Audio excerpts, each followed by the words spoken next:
Right, so we started this chapter 17. We talked about electric current. We defined what an electric current is. Anyone like to tell me what is electric current? How did we define it?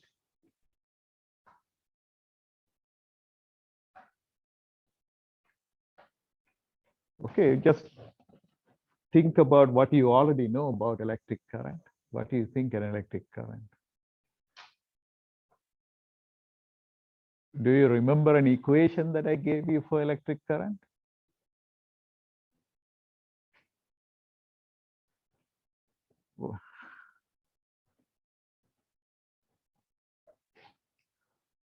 Nobody? What is electric current? Come on.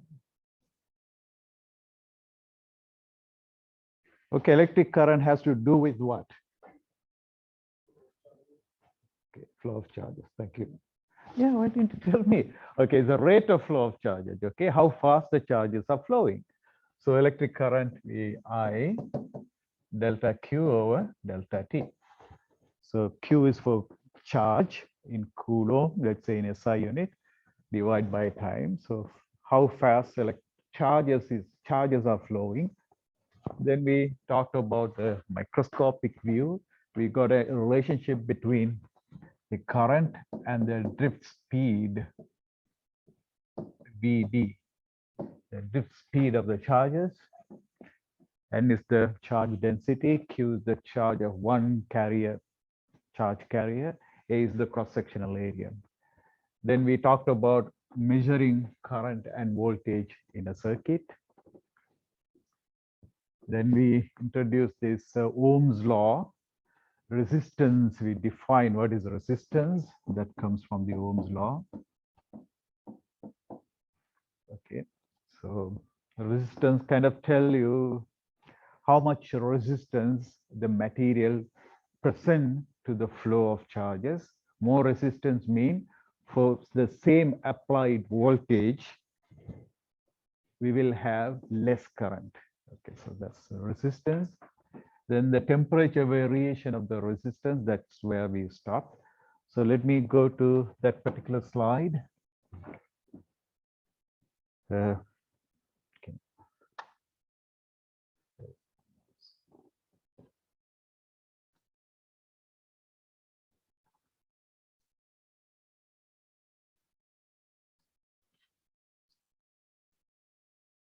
So unit of resistance is volts per ohm, but it has a name, ohms. Then we talked about resistivity. We solved a question in resistivity, the temperature variation of resistivity. So this equation, even for the resistance itself. So let's continue from where we stopped. So now we talk about electrical energy in a circuit. So as the charges move in a circuit from the battery and through the circuit, the electrical potential energy of the system is increased by, because it's the delta PE, right? Change in the potential energy. As the charges move through the battery, okay? What the battery does is to give the charges an electrical energy. The chemical energy is transformed into electrical energy by this amount. So delta V is the potential difference between the terminals of the battery. So the potential energy would have increased by that amount. The energy is coming from the chemical energy inside the battery. The chemical potential energy of the battery is decreased by the same amount, and it is gone to the charges as electrical energy. Now, as the charges move through the resistor, it loses this potential energy during collisions with the atoms in the resistor. So as a result, the temperature of the resistor will increase. So consider this circuit, a simple circuit with a battery here. So you know the symbol for the battery, a short line for the negative end of the terminal of the battery and the long line for the positive end of the battery. And we have the circuit connected. And we put this A and B, the either side of the battery labeled as A and B, and the battery negative side, let's say we ground it, that means we connect it to the earth. So we can say the potential at A is 0. So we take the potential energy of the ground as 0, electrical potential energy we are talking about. So imagine a certain quantity of charge, delta Q, moving around this circuit. Starting from the point A, it will go through the circuit and B, C, D, and back to A. So as these charges flow, that is the current, right? The flow of charges is the current.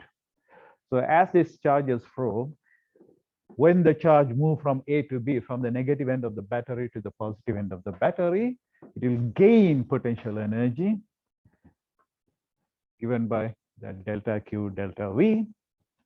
As the charges move through a battery from A to B, it will gain this much of energy, starting from the 0 potential at A, and it will take the chemical energy from the chemical reaction in the battery, and it will reach the positive end, or at B, it will have a kinetic potential energy given by this equation.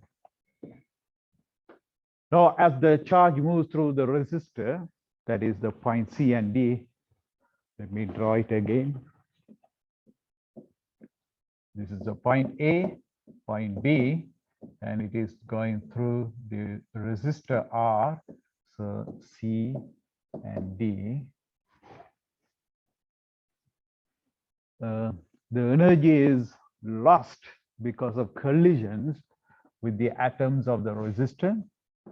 So the transferred energy is transferred to the internal energy of the piece of wire, the resistor.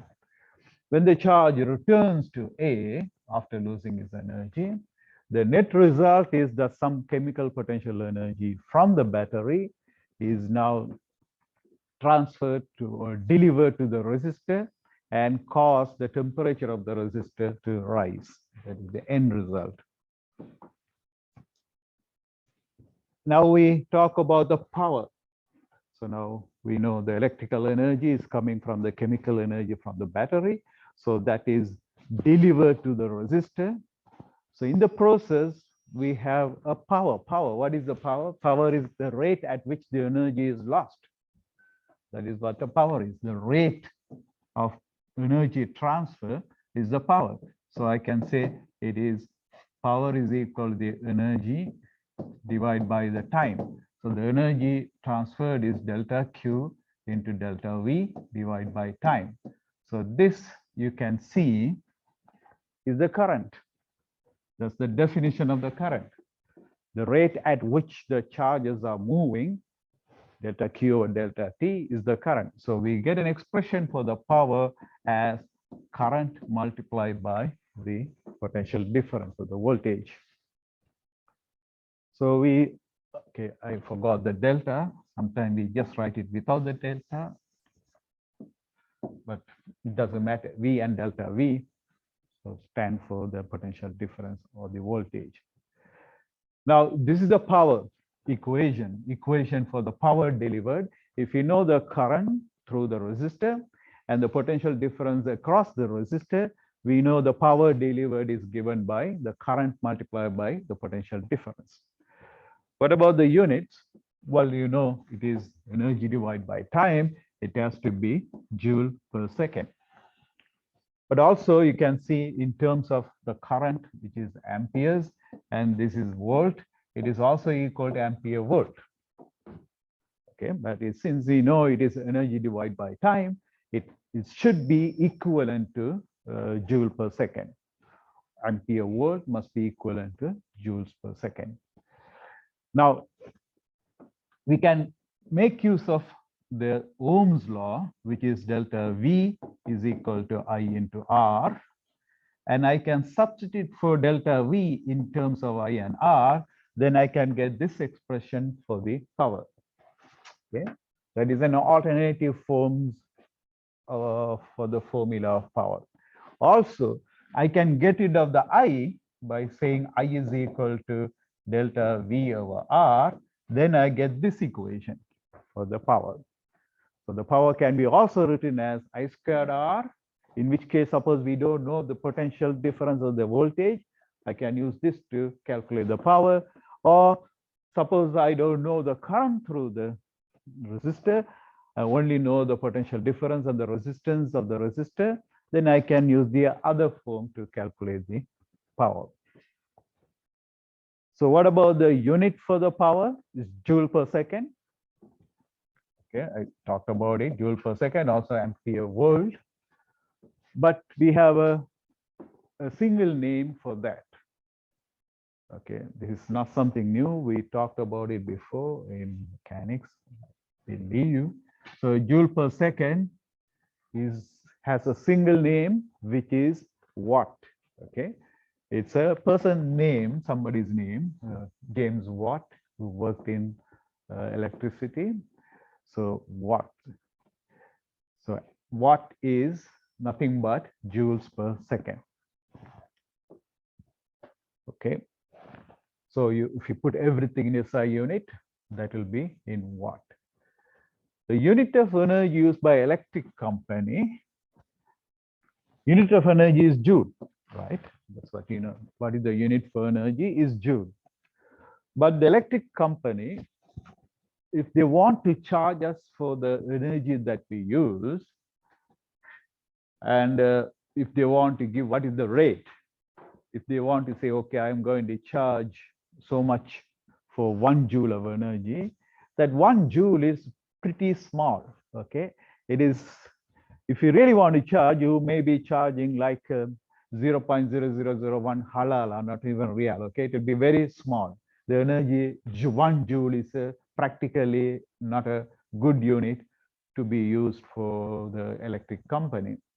So we need a bigger unit, maybe 1000 joule, we can call it something, but there is another way of practical unit for measuring the energy is kilowatt hour. So you must be wondering, how can watt and time can be the unit for energy? It is, because power is equal to energy divided by time, right? So watt is joule per second. So joule is actually, in terms of watt and second, I can say watt second. 1 joule is 1 watt second. Okay, right. So we need a bigger unit. So we define something called 1 kilowatt hour. Kilowatt mean what? 10 to the power 3 watt. And hour means what? 60 into 60 second. Do you agree? How many seconds in an hour? 3660 to bring it to minutes, then again multiply by 60 to make it into second. So you can see 1 kilowatt hour is actually, this is 3600, right? 66. So it is actually 3.6 into 10 to the power 6 watt second, which is joule. Watt second is actually joule. So 1 kilowatt hour is a big unit for measuring the energy, and it is the one that is practical for an electricity company want to charge you. If you want to give the rate for per joule, and it is insignificant, it's very small, 1 joule is. So instead of that, they will charge for, they will give the rate for how much I'm going to charge if you use 1 kilowatt hour. 1 kilowatt hour is how many joule? It is 3.6 million joule.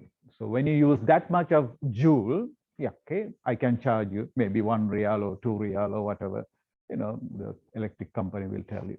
So you understand why we need that unit.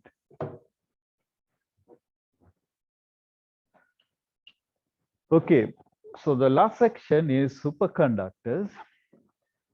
Probably you heard this word, right? Superconductors, what is so special about it? The resistance of a superconductor is 0. Okay, that's why, you know, conductors also, it conducts electricity. It still has some resistance. Okay, like copper is a good conductor, but it has got some resistance. But there are class of materials called superconductors. It can be compounds. Their resistance fall to virtually zero, but not all the time. If you bring that temperature very, very cold, and when they discovered it first, they discovered it for helium. Yeah, it is for helium. They long time back, okay, it is in the early 19th century, probably even before. They saw that when the temperature drops below somewhere around 4 Kelvin, okay, yeah, 4.3 Kelvin or some, yeah, the resistance dropped to zero, absolute zero, no resistance at all. So it's a kind of amazing thing, because if we can have a superconductor which has zero resistance, that the application is limitless. The problem is the temperature is not practical. We cannot have an operating temperature of 4 Kelvin. 4 Kelvin is the freezing temperature for actually helium, probably, yeah. So that's why we cannot, at that time, we cannot have any practical application of this superconductor, because we need very low temperature, which is not possible, I mean, as a practical use. So anyway, people start discovering material that can get the superconductivity at a higher and higher temperature. This value of, we call this temperature at which the conductivity, the resistance drop to zero, is called the critical temperature for that material. So we denote it by TC. C stands for critical temperature. The value of TC is sensitive to the chemical composition. So people start mixing different material and get the critical temperature to a lower value as much as possible. So they found that they can change the composition, how they mix. That chemical composition is sensitive very sensitive to the critical temperature at which we get the superconductivity. Pressure is another factor that can play with that also, to bring up the critical temperature, and the crystalline structure of the material. So what is special about the superconductor? Once a current is set up in the superconductor, we can sustain that current forever without applying any voltage. So we have got a current flowing through the superconductor without connecting. Suppose you already got some current, that current will flow forever because there is no resistance, there will be no energy transfer. So the current will stay there forever. So this is the timeline for superconductor. It is discovered in 1911 by this person, and there's a big gap. I mean, there was no practical application because the temperature is too low. But in 1986, there was a breakthrough. High temperature superconductivity is discovered by this group of people, these two people. And the superconductivity is still very low, but there was a big jump from 4 Kelvin to 30 Kelvin. Okay, so it was a lot of excitement. In the following year, it even jumped further.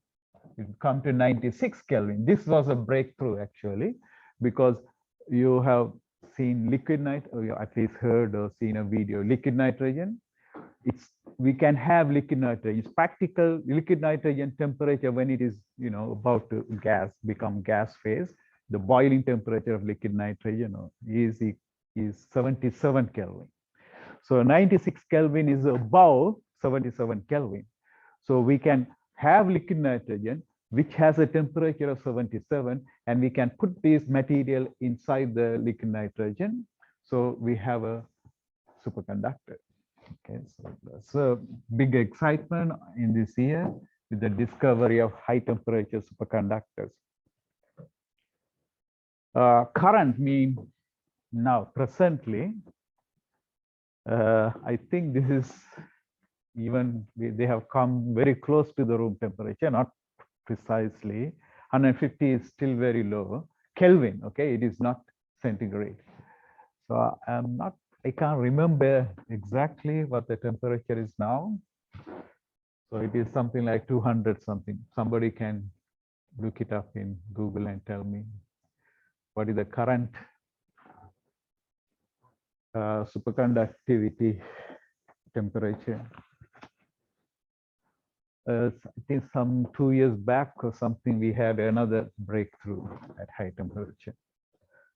So in the next slide, we see that one property of the superconductor, superconducting magnets. So what we have here, the superconductor is placed inside liquid nitrogen, okay, and any conducting object placed above it, it will float in the air because superconductor will not allow magnetic field to penetrate into the superconductor. So this will become, this will create an induced magnetism here. There will be an induced current which will flow forever inside this, as long as, sorry, there will be induced current that will be created in the object that we keep above. So it will be suspended in the air. There will be repulsion between these two things, and it will be floating in the air. One application is the levitating train. Okay, so there is no friction when you use a superconductor for a railway. So the train will be not touching the track. It will be floating above the railway track. That will have a small resistance, no resistance. Well, it is not touching the track. So that is one of the applications of superconductor.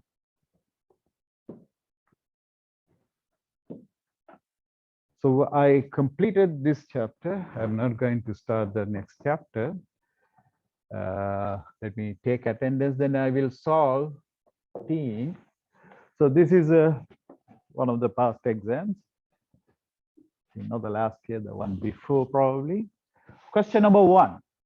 A typical lightning bolt may last for 0.192 seconds and transfer 1.07 10 to the power 20 electrons. Okay, so this is the number of electrons, not the charge, but you know, each electron has a certain charge. So if you multiply the number of electrons, so here you are being helped a lot. So that will give you the total charge. So this is the total charge we can get. And we have the time for the charge to cross the area. So we can get the current, right? A straightforward question. So the current is the charge crossing per unit time. So you divide and get the answer. Just make sure SI unit. So charge must be in Coulomb. So this is number of electrons, okay, that is crossing. So each electron has a charge of 1.6 into the power 19. So here you're being helped here, but you don't expect the same help every time, okay? So probably I will only tell you so many electrons, then you should know how to get the charge. So this is in coulombs, then delta Q, and this is in second. So coulomb per second, which is amperes. We have a single name for coulomb per second, which is amperes.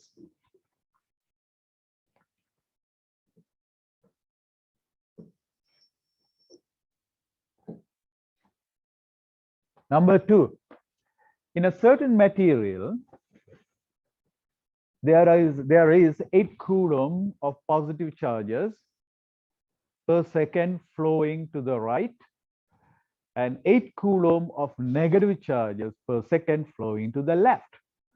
So sometimes we can have current flow by both positive and negative charges. Okay.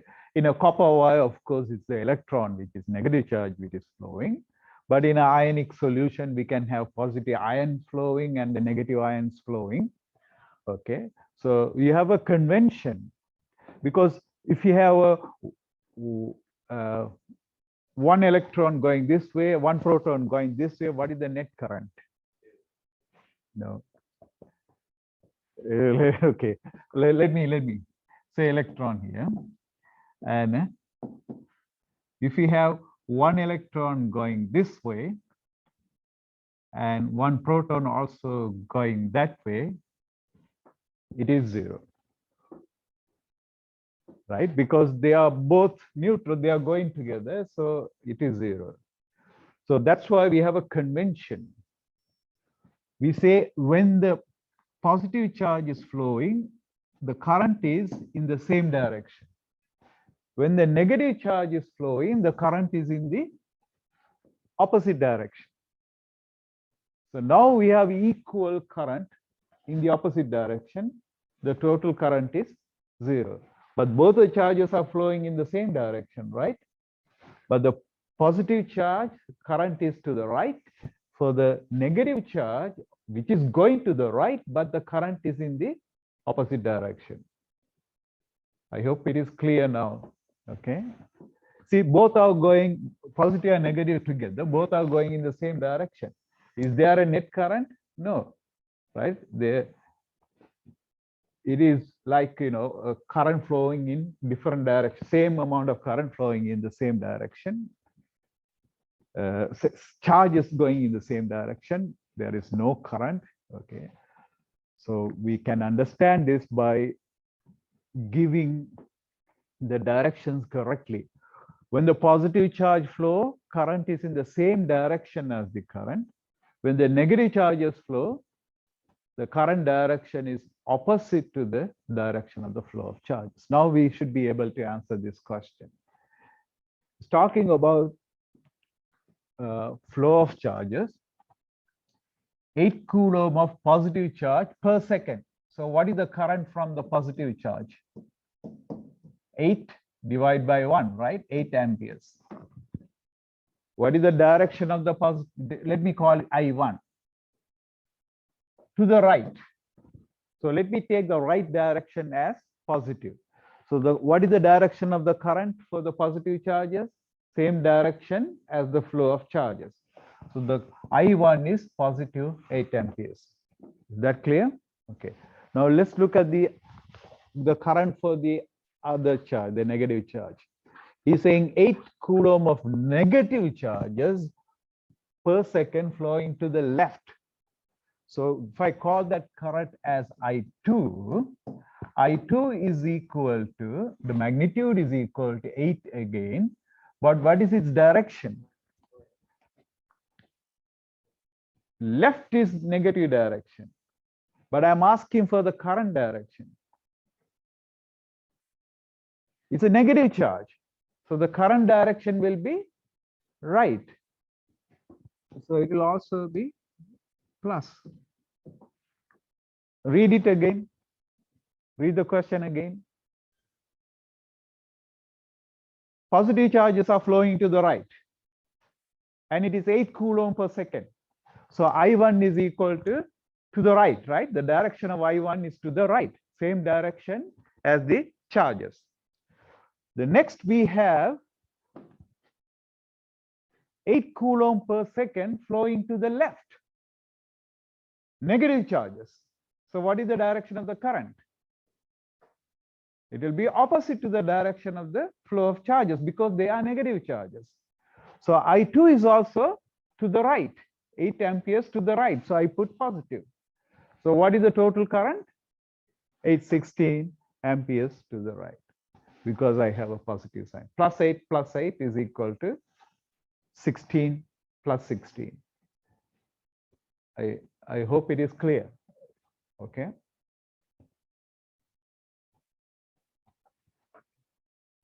Yeah.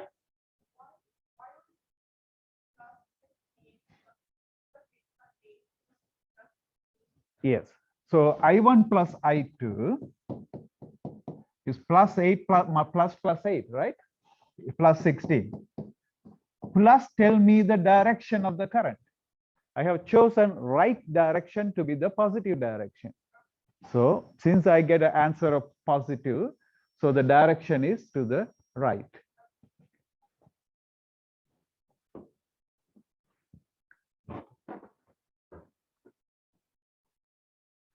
Question number 3.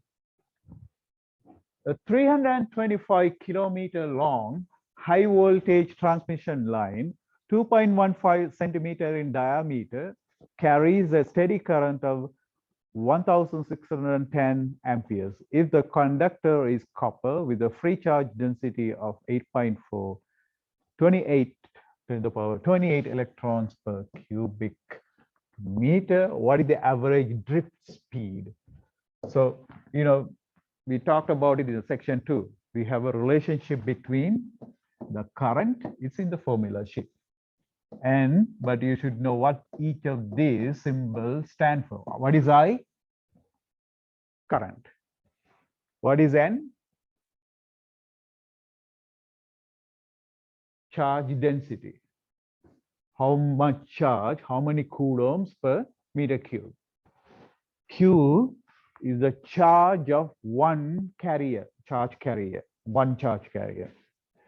And A is the cross-sectional area through which the current is flowing.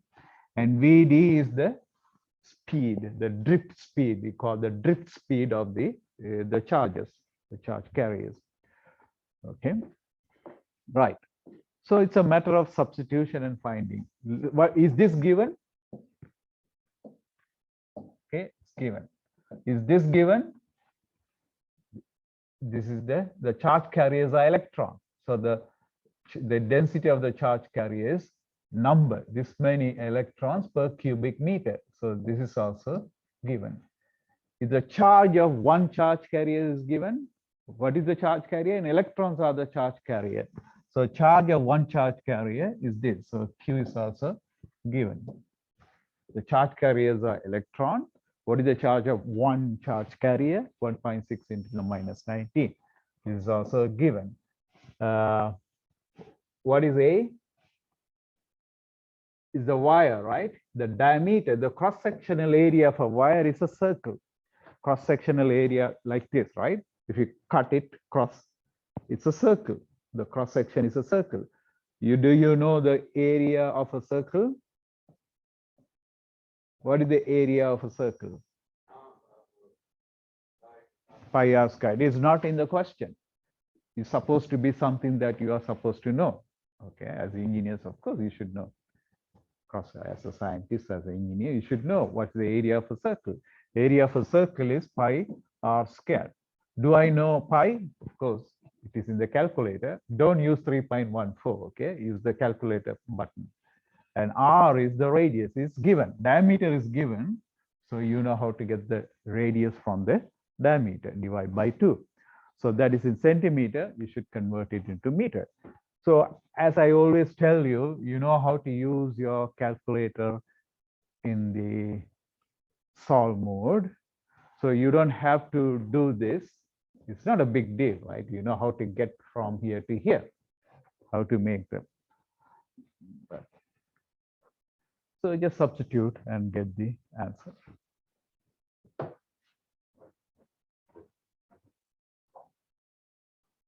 Question number 4. When you flip a switch to turn on a light, the delay before the light turns on is determined by. I show a simulation, right, in the PHET side, where you see, put the light on. You don't expect the electrons from the battery to make the circuit all the way and come back to the battery. That will take time. The drift speed is very, very small. So, but the moment you put the switch on, the light comes on. That's because what is needed is the electric field from the battery to reach the bulb at once, not at once at the speed of light, almost the speed of light. So in the filament of the bulb, the electrons will feel the electric field. It will start moving.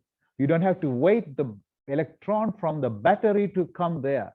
The moment the switch is on, the electric signal will travel at the speed of light all the way to the bulb, and the electrons in the filament of the bulb will start moving.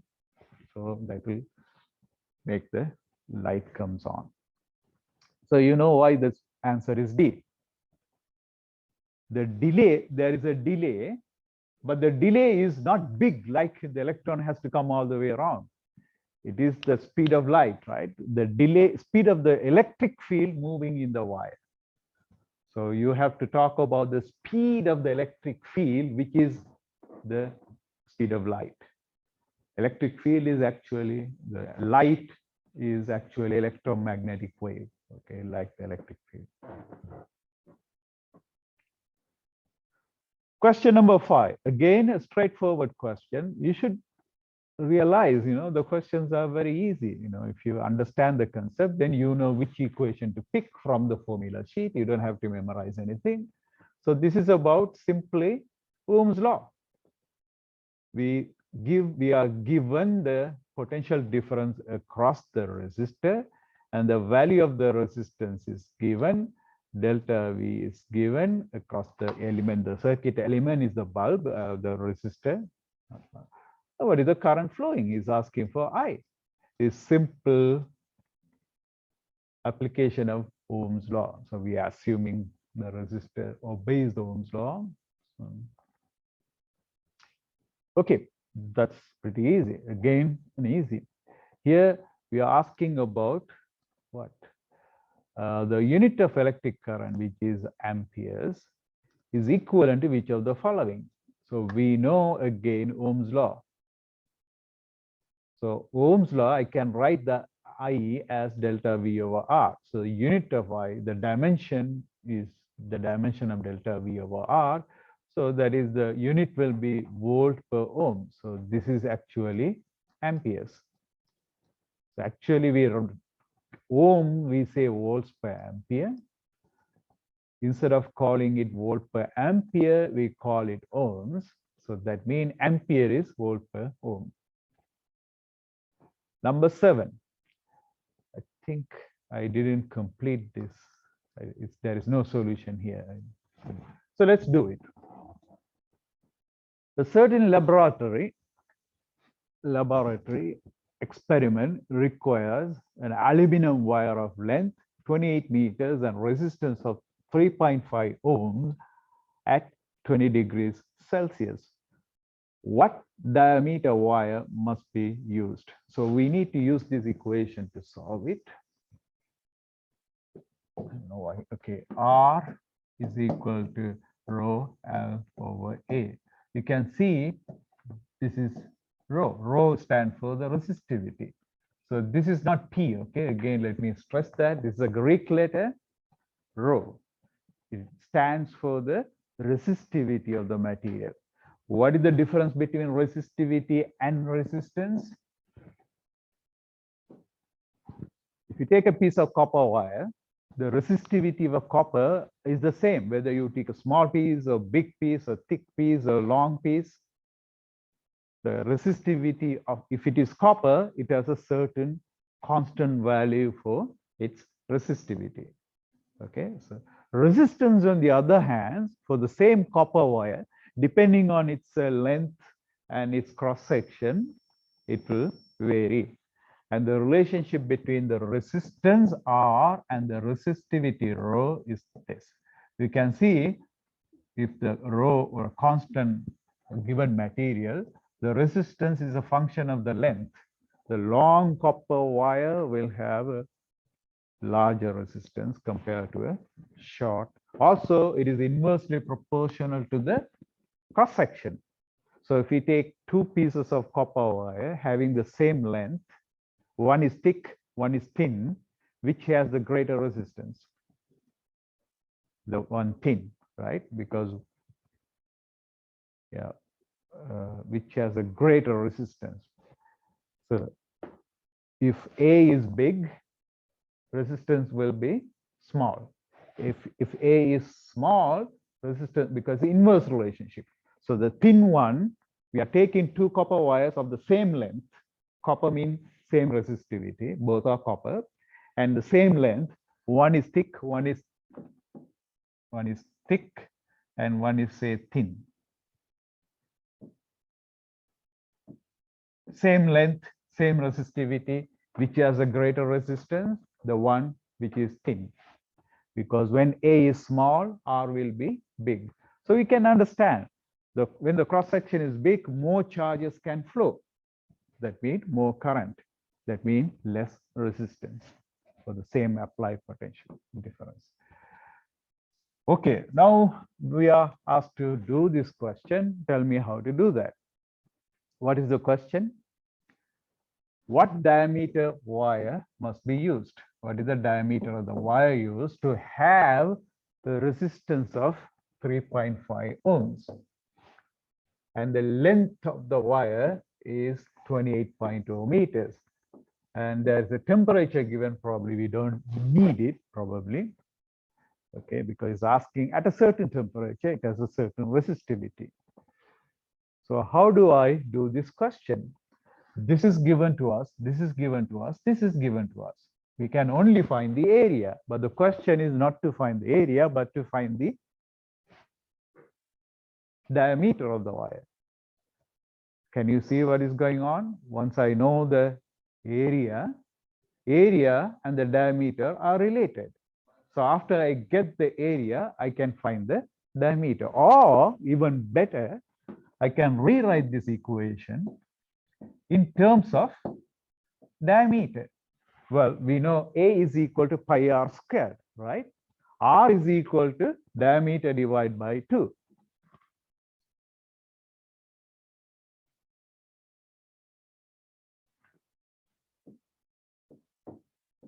So look at this equation. We know all these except diameter. So you know what to do next, right? So you can use a calculator in the solve mode. So you don't have to worry about the algebra. So I keep repeating it, but I don't know how many of you actually know how to use your calculator in the solve mode. Please. Okay, if you don't know, you can ask me. You can come to my office or whenever I'm free. I'll show you, or you can ask your friend. It's a very valuable thing. It will not only save you time, it will also be you're less prone to make errors. Yeah. Up, it will be multiplication. Yeah. But as I said, if you know how to use you can take your calculator and write the value of R. Let me say R is the value, okay? Equal rho, you have a value for that. I'm not going to write it. I'm just lazy to do that. Multiply star L, you have the value, put it there, division pi, then you have to start another bracket. Or you can use the calculator has the, I think now you have the up and down, you don't have to worry about it. So slash, then pi, then you otherwise you use brackets, and D is your X. D is your X.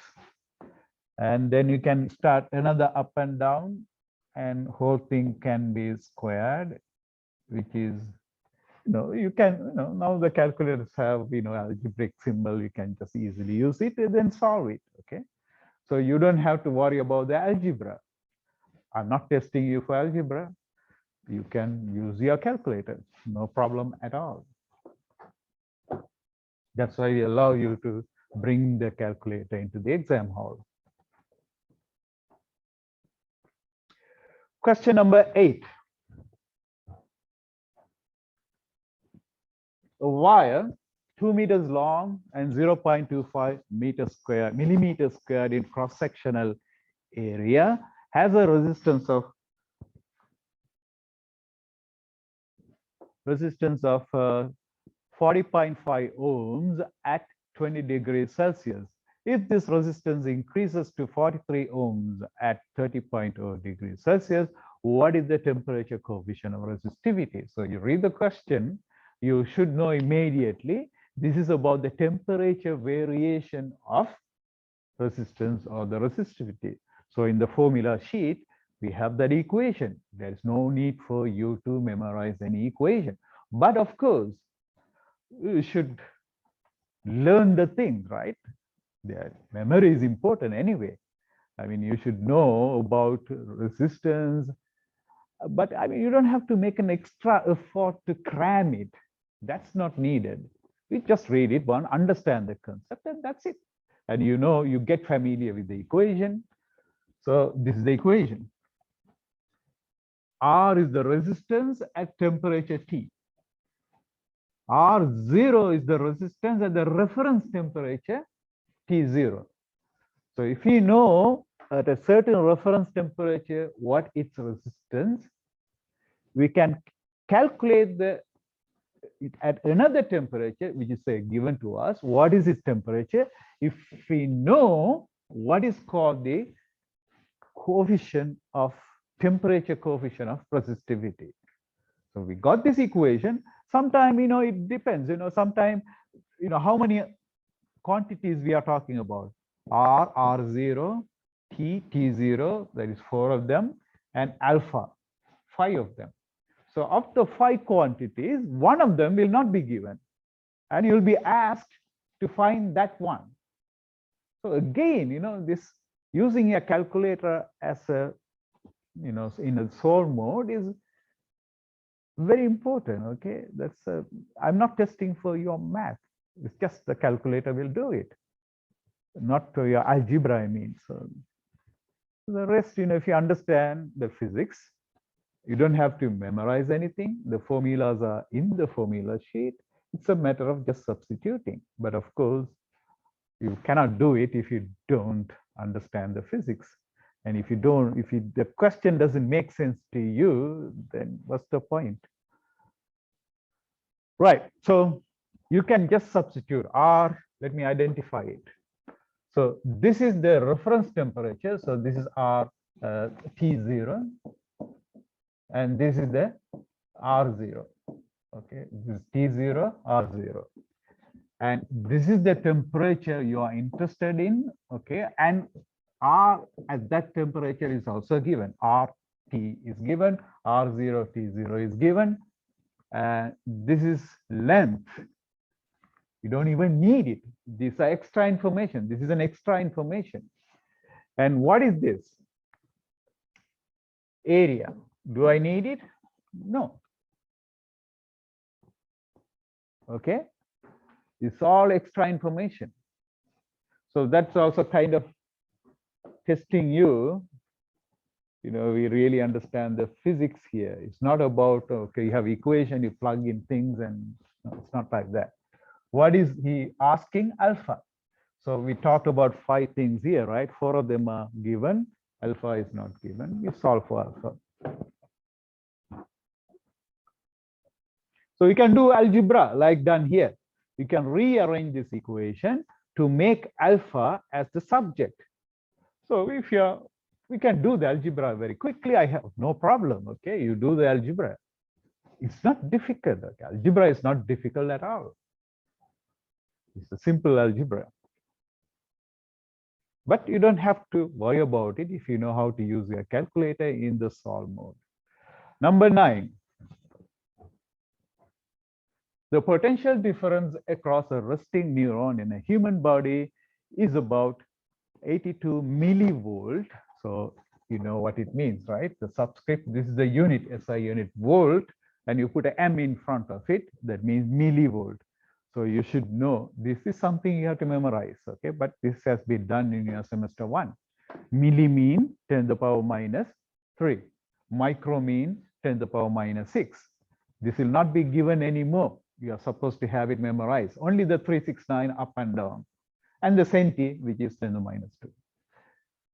So we have the voltage and the current. So it's simple this. Okay, if you remember your physics, you should know which equation to pick. The power is I into V. Also, there is alternative form for power. If you connect the Ohm's law, we can also say, we use the Ohm's law into this. I can get rid of the delta V. It is also equal to I squared multiplied by R. Also equal to delta V squared over R. Which one to choose is all depends on what is given to us. Here, we are asking to find the power, and I and delta V is given. So obviously, you choose this. Easy one. Number 10.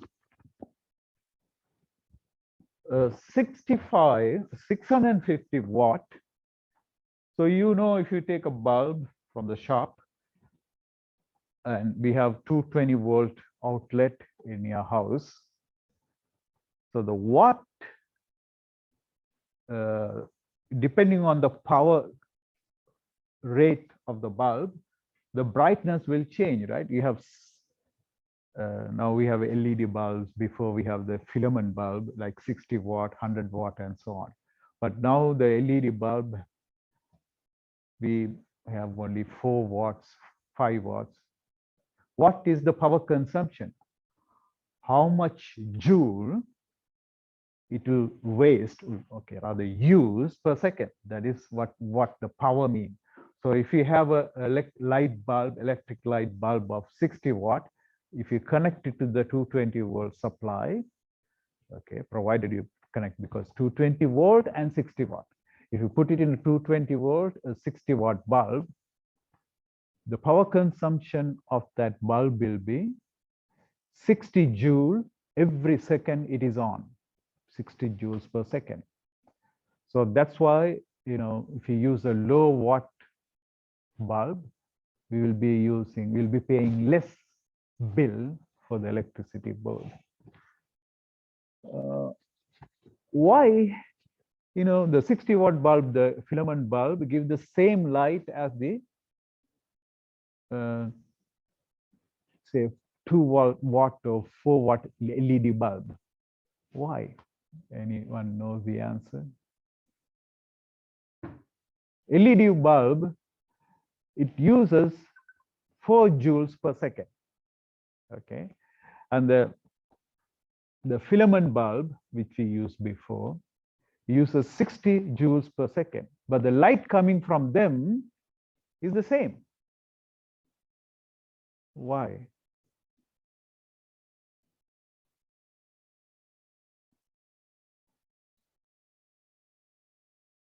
LED bulb does not waste all the electrical energy is converted into light. Not all, most. But in the filament bulb, incandescent bulb, it wastes the energy. Only part of it is going to the light. Most of it temperature, heat energy. So that's more efficient. Right. Let's get to this question. So we have the power rating of the bulb, which is 650. Oh, not bulb. It is not about heater. Okay, heater. Heater is something that you use to heat water. Okay, heater. It carries a current of 4 amperes. How much does it cost to operate the heater for 40 minutes if the electrical energy cost is 4 halalas per kilowatt hour?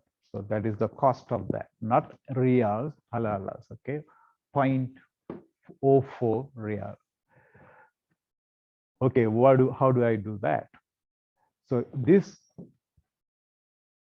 heater take an energy of 650 joule every second. That is what's the meaning of watt.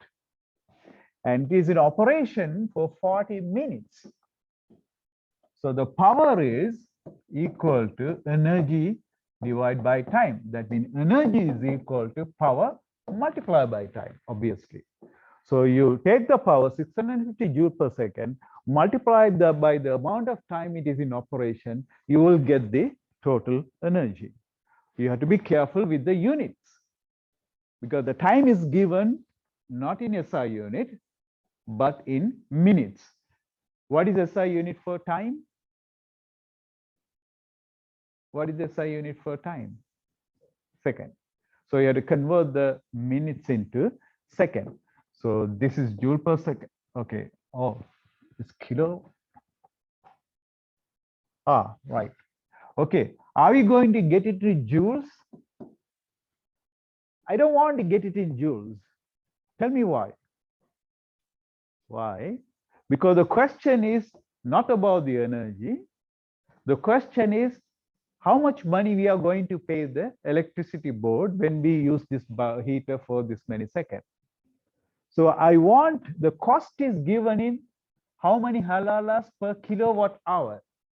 So let me get the energy in kilowatt hour straight away. Rather than getting in joule, then converting into kilowatt hour, let me get the amount of energy in kilowatt hour. So this is in watt. So I convert it into kilowatt. Do you see that? Kilowatt, kilo means 10 to the power 3, right? So when you want to convert watt into kilowatt, you have to divide by 1000. So 650 watt becomes 0.65 kilowatt. Then this is in minute. I'm not going to bring it to second. I'm going to bring it to hour, because this is in kilowatt, this is in hour. The energy will be in kilowatt hour. So that's what is happening here.